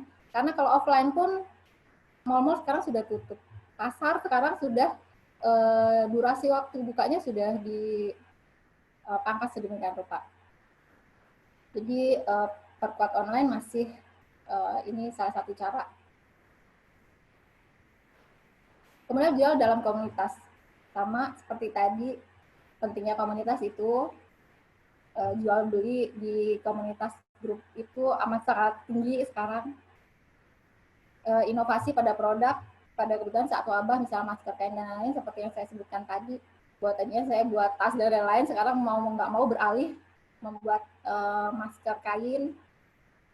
Kemudian kita ketahui juga itu Ibu Ana Avanti biasanya buat kebaya, pakaian pakaian pengantin, sekarang membuat APD atau seperti itu.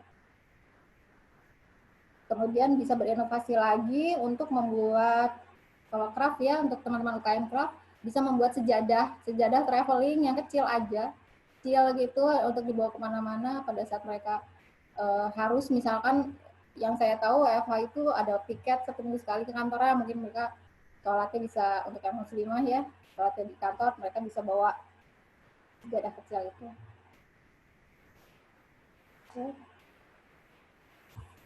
IT dan traveling sama di sini masih memperkuat online. Biasanya ini ada deh mahasiswa, karena salah satu karyawan saya di divisi susu itu ada mahasiswa dari Gunadarma, Pak. Dia ambil part time job di saya. Dia mahasiswa di Gunadarma. Dia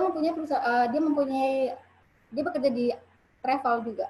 Gitu. Saya bilang, gimana caranya? Masih tetap di online.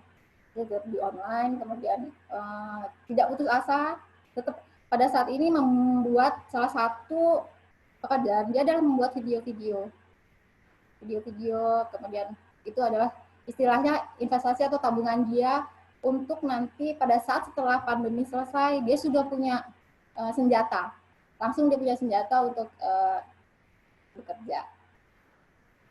Itu. Inovasi, masih diinovasi, diperkuat di inovasi pada produknya, kebutuhan komunikasi korporasi, dan informasi revenue stream dari destinasi wisata itu yang dilakukan oleh travel. Biasanya mereka sekarang itu membuat selain destinasi wisata juga sentra oleh-oleh, makanan khas oleh-oleh dari daerah tertentu, dia combine sedemikian rupa, membuat video-video promosi dari situ. IT yang kita tahu itu sekarang itu sangat diperlukan sekali ya, IT itu. Kalau untuk adik-adik yang itu bisa membuat seperti ruang guru jadi ruang kelas atau apa untuk membantu adik-adik yang pasti itu ada di sekolah yang libur di rumah, yang sudah ibunya sudah sekarang ngebantuin anak-anaknya belajar di rumah, bisa. Jual dalam komunitas sudah pasti. Jual dalam komunitas itu sangat membantu sekali dalam promosi. Lain-lain di sini sama diperkuat di online juga, lain-lain bisa ada jasa, ada kemudian yang biasanya mereka yang jual apa aja, kemudian sekarang mereka beralih ke misalkan menjual atau membuat hand sanitizer. Karena yang saya tahu untuk di DKI kemarin yang tahun lalu ada pelatihan untuk membuat sabun dan lain-lain. Nah, mereka sekarang beralih tuh membuat hand sanitizer karena memang hand sanitizer dan sabun itu menjanjikan sekali untuk sekarang. Pak Lana, saya ada berapa menit lagi?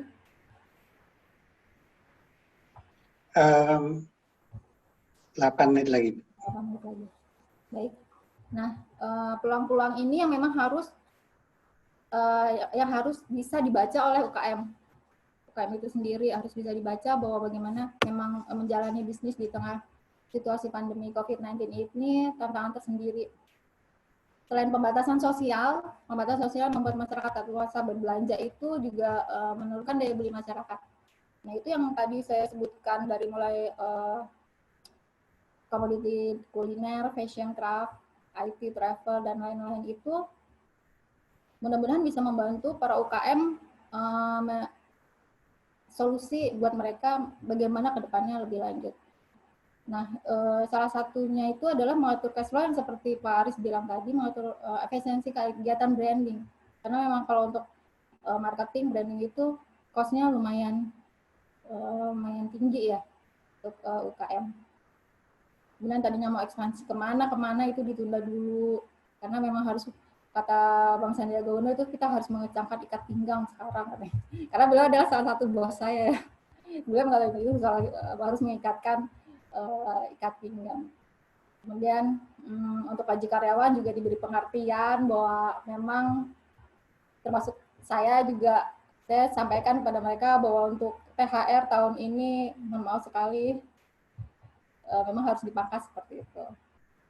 Nah, kemudian berempati menjaga komunikasi antar UKM, kemudian komunikasi dengan mentor-mentor bisnis dengan dinas-dinas terkait, termasuk dengan universitas. Pak Aris, terima kasih banyak sudah mengundang UKM juga, karena pada dasarnya universitas itu tidak bisa dipisahkan begitu saja dengan UKM.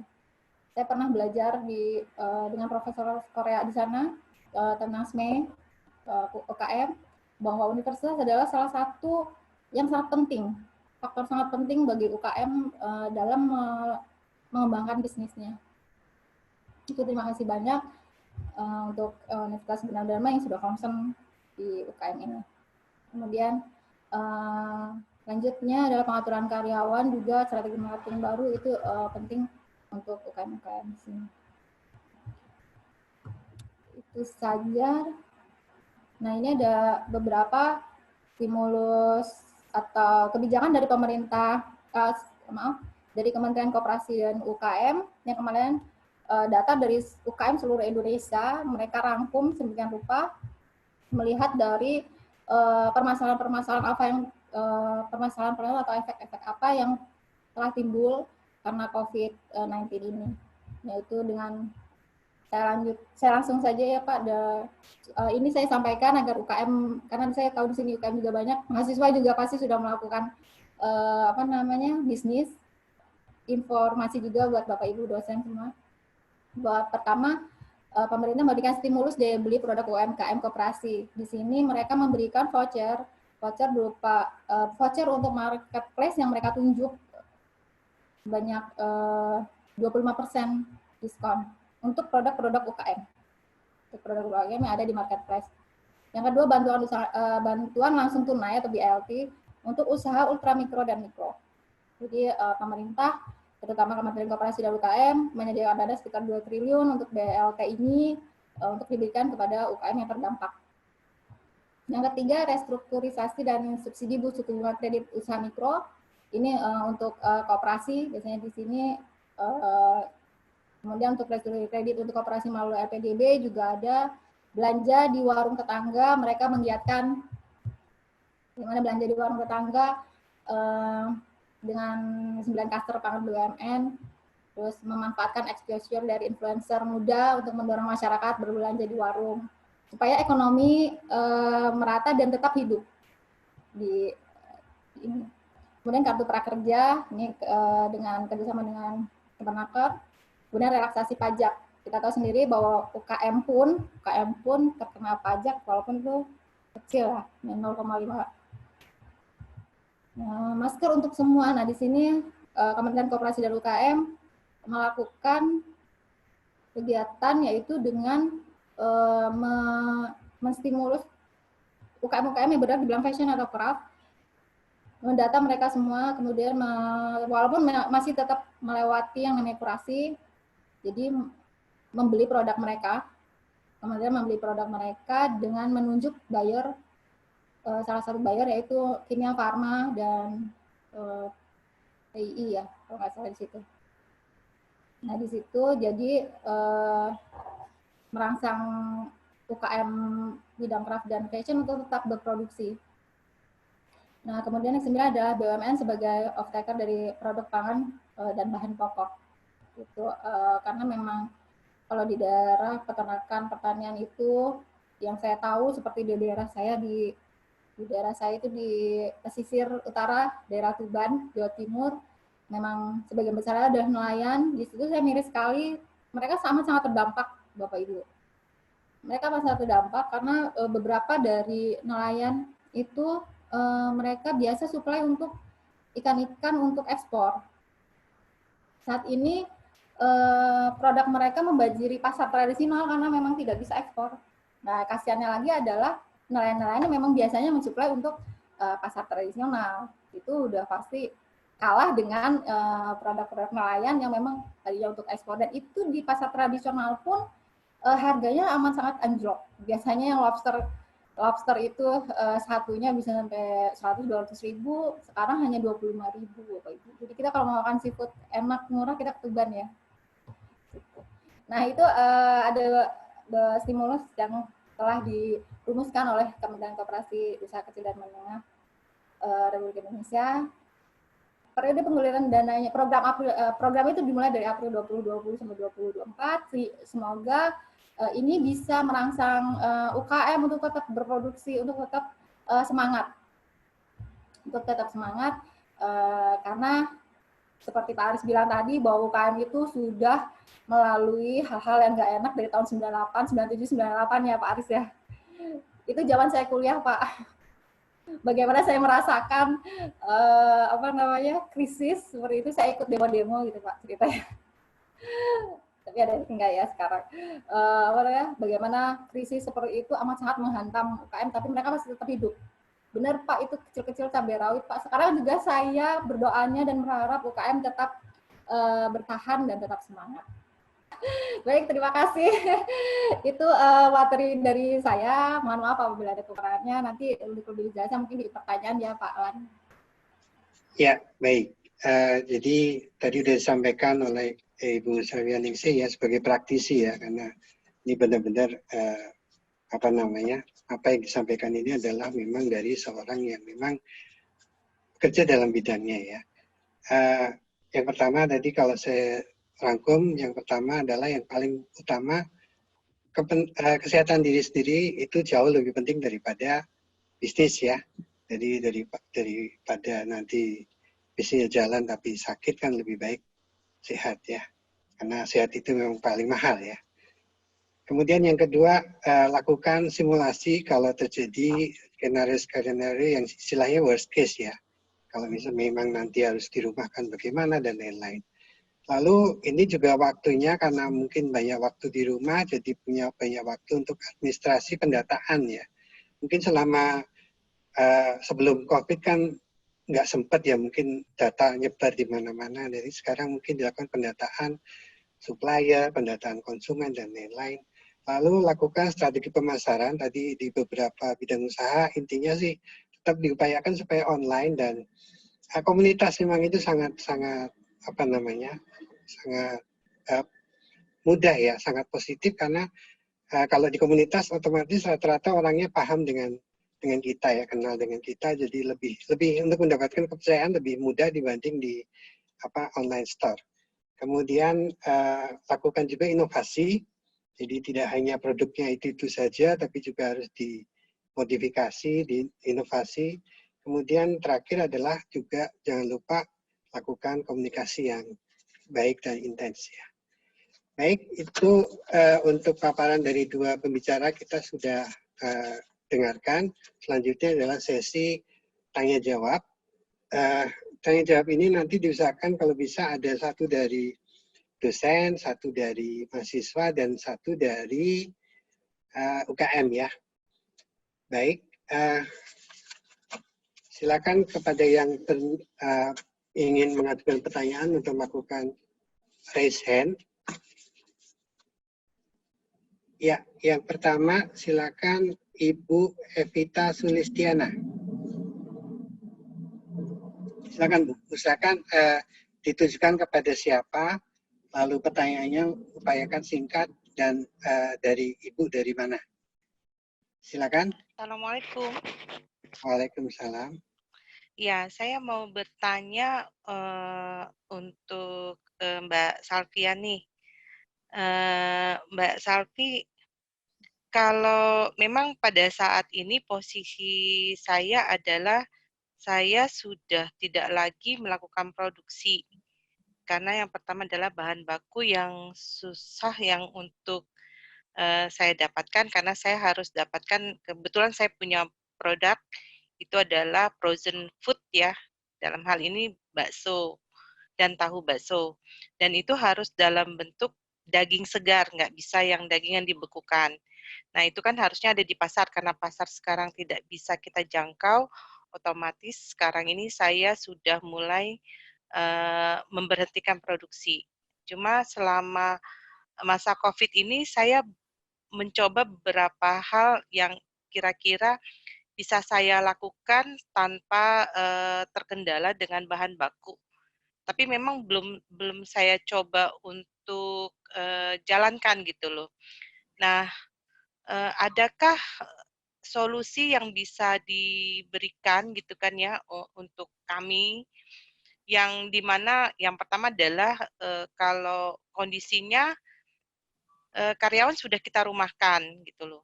Sementara kalau terus seperti ini pun kita nggak ada pemasukan, lama-lama kita juga gulung tikar juga karena modal akhirnya habis kita pakai gitu. Tapi kalau kita panggil karyawan lagi untuk bekerja, sementara bahan baku nggak ada pun, ya itu kan jadi satu hal yang complicated juga buat kita. Nah, adakah gitu ya yang artinya pemerintah bisa lakukan, misalkan menyediakan pasar yang bisa secara online tapi tetap dalam bentuk bahan segar gitu loh, bukan lagi beku. Itu aja, terima kasih. Wassalamualaikum warahmatullahi wabarakatuh. Waalaikumsalam. Langsung saja Bu Safi dijawab. Baik, terima kasih pertanyaannya Ibu Evita. Produknya adalah produk frozen ya, dengan bahan baku yang harus segar daging. Kalau saya pernah kalau saya pernah alamin bahwa sebenarnya ada banyak produsen-produsen yang menawarkan, mungkin Mbak Vita di sini bisa cari informasi baik itu di komunitas maupun di teman-teman UKM-nya yang memang memproduksi bahan baku mentahnya. Saya sendiri ada, kalau misalkan nanti Mbak Evita mau bisa hubungi saya langsung nanti untuk penyedia dari bahan baku yang Mbak Vita inginkan, yaitu daging segar ya, dan dia bisa antar. Itu pertama. Yang kedua, mungkin kalau tadi tanya gimana caranya kalau karyawan sudah dirumahkan, apakah harus tetap berproduksi, mengingat kos, padahal harus biaya hidup tetap ada gitu ya, berlangsung. Kalau saya pikir tetaplah berproduksi, Mbak Vita, mungkin dengan solusinya apa yang bisa dilakukan atau dikerjakan oleh karyawan di rumah, seperti yang ada teman UKM itu mereka masih produksi fashion dan itu ekspor, dan itu masih dilakukan sampai sekarang. Ya, ekspornya ke Jepang. Saya tanya bagaimana solusinya. Dia bilang apa saja dia list apa saja yang bisa dikerjakan oleh karyawan di rumahnya. Itu dia dikerjakan di rumah. Kalau memang harus di WS atau di workshop, memang harus dikerjakannya di workshop. Nah, mungkin itu Mbak Vita bisa list lagi kegiatan apa yang bisa dilakukan oleh karyawan di rumah. Itu pertama, mungkin saran saya itu. Kemudian kedua, setelah semua dilakukan, Mbak, zoom in, zoom out produknya, kemudian adding value sudah dilakukan, tapi masih belum belum memuaskan hasilnya, mungkin bisa pivoting, Mbak. Pivoting itu semacam putar haluan, mungkin Mbak Vita bisa menjadi reseller apa, kemudian menjadi yang seperti Pak Aris tadi sampaikan, bisa menjadi dropshipper apa gitu, agar semuanya tetap berjalan, karena memang hidup itu, biaya hidup tetap berlangsung dan itu kita tetap harus berusaha gitu. Mbak Vita, kalau bisa frozennya tetap dilakukan, karena frozen food sekarang memang sedang dibutuhkan sekali. Itu memudahkan untuk pelanggan mensuplai bahan makanan untuk keluarganya. Bisa mungkin, tapi saya yakin sih semua bahan makanan frozen sudah dilakukan oleh Mbak Evita ya. Terusin aja Mbak Vita. Apalagi sekarang ini lagi Ramadan ya. Tuh, misalkan snack yang biasanya dijual mateng udah digoreng, sekarang dijualnya frozen aja. Dijual frozen, tetap pakai online. Gitu Mbak Evita, dari saya. Terima kasih. Oke. Silakan ke Bu Ika Putri. Ika Putri Febianti. Selamat siang. Ya. Siang, Mbak Ika.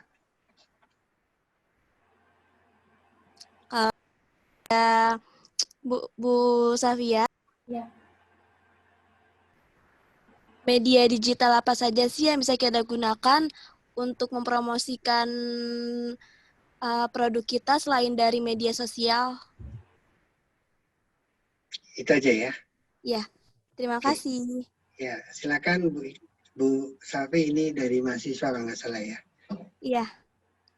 Halo ya. Mbak Ika, boleh tanya nggak udah punya usaha apa?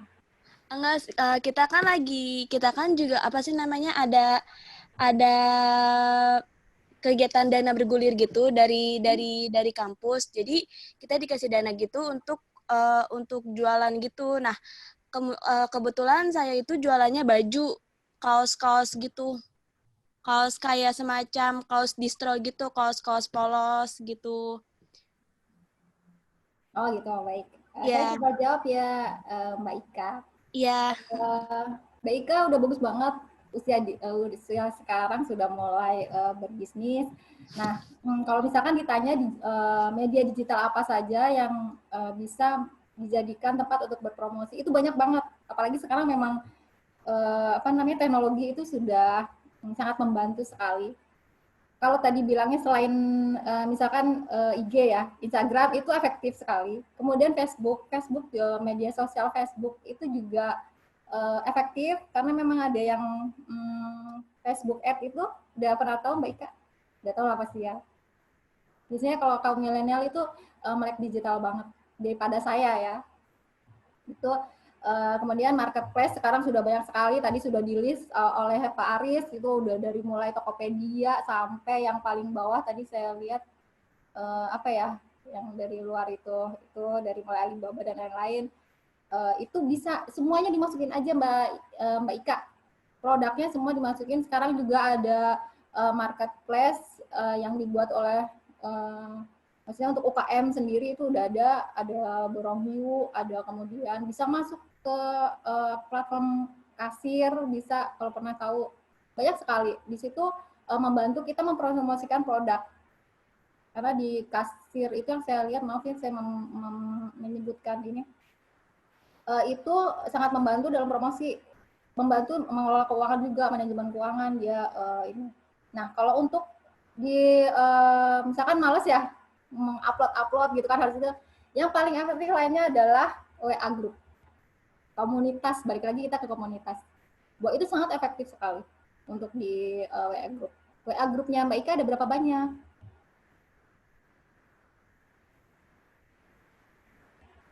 Halo, WA group itu dimanfaatkan bukan hanya untuk hai apalah saya hello, itu manfaatkan untuk jualan. Kalau bisa, itu sangat membantu sekali untuk promosi atau berjualan. Gitu Mbak Ika? Oke. Oke, terima kasih. Terima kasih. Kak Putri. Iya. Bisa di lower hand lagi. Ya, selanjutnya kembali ini Pak Ardi Prawiro. Silakan Pak Ardi. Bismillahirrahmanirrahim. Assalamualaikum warahmatullahi wabarakatuh. Waalaikumsalam. Ya, terima kasih atas kesempatannya buat Pak Lana, Pak Aris Budi, Bu Selvi. Perkenalkan, nama saya Ardi Prawiro, dosen Fakultas Ekonomi dari Universitas Gunadarma. Pemaparannya sangat bagus, sangat menarik. Di sini yang saya tangkap adalah dari paparannya Pak Aris dan Bu Selvi adalah adanya kesamaan tema dari penerapan online atau penerapan IT dalam bisnis UMKM. Nah, ada statement dari Bu Selvi yang saya anggap menarik adalah mengenai tentang pasar gitu ya. Nah, di sini kalau saya tahu terkait dengan UMKM bahwa dalam penerapan IT sendiri, dalam penerapan online sendiri ini belum menyeluruh gitu. Artinya kalau kita bicara tentang usaha ultramikro dan usaha mikro ini belum menyeluruh atau belum sampai ke situ gitu. Nah, berbicara tentang pasar juga ya, kalau saya punya ibu, saya sering nganterin ibu saya gitu ya, kan salah satu romantismenya di pasar adalah menawar dan bisa memilih pedagang-pedagang gitu ya dalam membeli sayur gitu ya. Nah, pertanyaan saya adalah kepada Pak Aris dan Bu Selvi, bagaimana tantangan untuk usaha-usaha yang belum bisa tersentuh di penggunaan online ini seperti usaha ultramikro dan usaha mikro untuk bisa beradaptasi di saat pandemi COVID-19 ini? Baik, itu saja pertanyaan saya. Terima kasih. Wassalamualaikum warahmatullahi wabarakatuh. Silakan Pak Aris. Baik. orang Indonesia itu unik gitu ya, orang Indonesia itu unik gitu. Ya apa memang budayanya itu ketemu gitu, apalagi di desa gitu ya, di pinggiran gitulah ya. Kalau nggak ketemu tuh bahasa Jawanya nggak marem gitu ya, memilih, memegang, bertatap muka gitu, itu memang apa, itu sudah budaya dasar orang Indonesia. Nah, sekarang adanya kondisi seperti ini menuntut budaya itu harus berubah, bukan mau berubah ya. Artinya kalau nggak ada kejadian begini, ya tetap begitu. Orang tuh lebih suka sebagian ya tentunya untuk produk-produk tertentu memang tetap pengennya ketemu gitu ya. Nah, ketika 10 tahun terakhir, 15 tahun terakhir ini mulai era digital, itu pun kan sayang tidak saya tampilkan. Tadi saya baru dapat laporan dari statistika web dunia. Ternyata yang banyak memanfaatkan mencari informasi, membanding-bandingkan, sampai melakukan transaksi, itu memang didominasi oleh umur-umur muda. Gitu ya. Umur-umur muda itu paling banyak. Jadi memang yang lebih menyesuaikan dengan pemanfaatan teknologi atau yang budayanya mulai bergeser ke teknologi dalam hal transaksi, memang generasi-generasi yang saat muda-muda gitu ya. Untuk nggak tahu Pak Ardi Prawiro termasuk generasi yang mana gitu ya. Itu memang lebih kayak saya pribadi juga masih senang ketemu Pak, senang ke pasar, bisa milih gitu ya, bisa senyum, bisa ini gitu. Jadi di banyak studi untuk bisa merubah budaya memang perlu waktu Pak, puluhan tahun gitu ya. Dulu untuk orang bisa mau pakai helm aja polisi harus sosialisasi berapa tahun, yang akhirnya sekarang sudah mulai menjadi hal yang biasa. Memasarkan melalui teknologi juga saya kira masih perlu waktu. Ya memang, jadi kalau belum banyak UKM yang bersedia, masih banyak yang beralasan sulit, nggak ini, ya itulah proses gitu. Masih perlu perlu waktu yang lama. Tapi mungkin dengan adanya COVID ini proses itu jadi lebih cepat gitu. Karena kepaksaan itu menjadi lebih tinggi dibanding kondisi normal. Saya yakin kalau kondisi ini normal masih akan lama UKM untuk memanfaatkan teknologi itu masih agak lama karena masih ada pilihan gitu. Nah, sekarang sudah mulai nggak ada pilihan, kalau enggak ya tutup gitu kan ya. Nah, saya kira itu ya, jadi masih perlu waktu. Tapi dengan kondisi ini saya yakin dengan terpaksa teman-teman UKM ya mau nggak mau memang harus. Nah, untuk bisa itu memang perlu kepedulian banyak pihak gitu ya. Tadi pagi di webinar di KNKS, sekarang KNEKS yang mengurusi ekonomi syariah, ekonomi perbankan syariah, ekonomi syariah sudah membuat pasar digital, Pak. Itu untuk menjembatani pelaku-pelaku usaha kecil bisa memasarkan produknya di sana gitu ya. Begitu pula dengan kampus ya. Kampus saya kira juga dengan pelatihan, dengan menyediakan fasilitas, dengan pengabdian masyarakatnya. Kan banyak teman-teman dari Fakultas Teknologi Informasi yang dengan senang hati saya kira dalam rangka pengabdian masyarakat mendampingi UKM-UKM yang pengen segera melek teknologi gitu ya. Nah, saya kira ini juga himbauan buat teman-teman dari teknologi informasi untuk sebagai ladang pengabdian masyarakat. Saya kira itu sementara Pak Nana, Bu. Ya, Pak terima Ardi. kasih. Lanjut aja Bu Safi. Baik, terima kasih Pak Lana. Pelaku usaha yang masih belum mau digital atau masih mau yang konvensional, bertatap muka dan lain-lain. Seperti yang saya bilang di awal tadi adalah yang bertahan adalah bukan yang hanya kuat, tapi juga dia mau menyesuaikan diri. Artinya apa? Bahwa pengusaha atau pelaku UKM itu memang dipaksa untuk menyesuaikan diri kalau dia masih mau hidup sekarang ini. Kalau kata ibu-ibu sih bilangnya gini, the power of kepepet, benar nggak? Mau nggak mau saya harus belajar, gitu. Karena memang digital marketing sekarang itu memang mau nggak mau diperlukan. Kalau tadi saya bilang bahwa online nomor satu, pemasaran lewat online nomor satu. Nah, memang ini sudah waktunya. Kalau dari kemarin, dari awal tahun lalu sudah digembar-gemborkan bahwa kita sudah masuk ke era namanya 4.0 itu 4.0. Kita jangan cuma wacana aja. Setidaknya apa sih 4.0 itu? Inilah mungkin COVID-19 ini memaksa kita untuk memahami 4.0. Memang pemahaman itu sulit kalau kita nggak paham sekali ya. Maksudnya sudahlah biarkan. Kalau misalkan saya mau seperti ini, ya. Tapi kalau dia memang tidak mau menyesuaikan diri dengan keadaan yang sekarang memang sulit. Banyak sekali kursus-kursus online yang diadakan, baik itu melalui instansi atau dinas terkait, kemudian dari kementerian juga sudah ada. Untuk UKM ya Pak, ini kita membicarakan untuk UKM. Kalau saya ngomongin tentang pebisnis milenial seperti Mbak Ika dan teman-teman itu, saya yakin itu mau udah pokoknya paham sekali lah tentang digital marketing. Kita bicaranya tentang UKM yang memang usianya mungkin udah 35 ke atas gitu kan, yang mau melakukan bisnis online itu sulit terhadang atau terhalau sama mereka bilangnya sih gaptek gitu ya. Sebenarnya itu sudah ada kursus-kursus online, pelatihan-pelatihan online yang diberikan gratis dari pemerintah. Itu diikuti kok sudah banyak dengan UKM. Nanti mungkin sampai ke daerah-daerah dan seperti Pak Aris bilang tadi juga peran dari universitas itu juga sangat kita perlukan Pak dari UKM karena kita sharing-sharing ilmu untuk adik-adik yang di IT.